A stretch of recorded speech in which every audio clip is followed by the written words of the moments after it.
Tight जबनवा लटकाता। ए हो सखी मोर tight जबनवा लटकाता। पहले रही हम सुंदर काजू, अब ता भोइनी ढील पलाजू। पहले रही हम सुंदर काजू, अब ता भोइनी ढील पलाजू। जैसन कैलस यरवा नाऊ पटकाता, जैसन कैलस यरवा नाऊ पटकाता। ए हो सखी मोर टाइट जबनवा लटकाता। ए हो सखी मोर टाइट जबनवा लटकाता।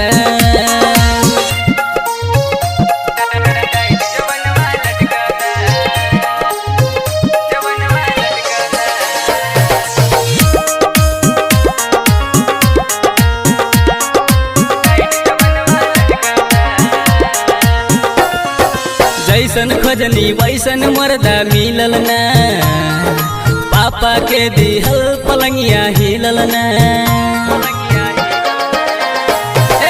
जैसन खोजनी वैसन मर्दा मिलल ना, पापा के दिहल पलंगिया हिलल ना।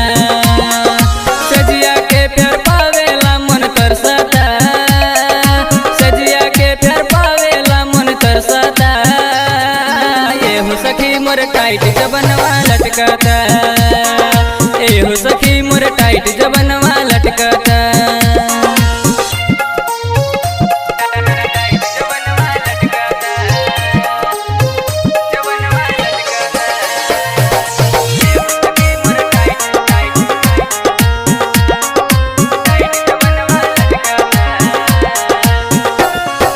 चढ़ल जवानी बा हमरो लहराता हो, मुअना के कुछ ना बुझाता हो।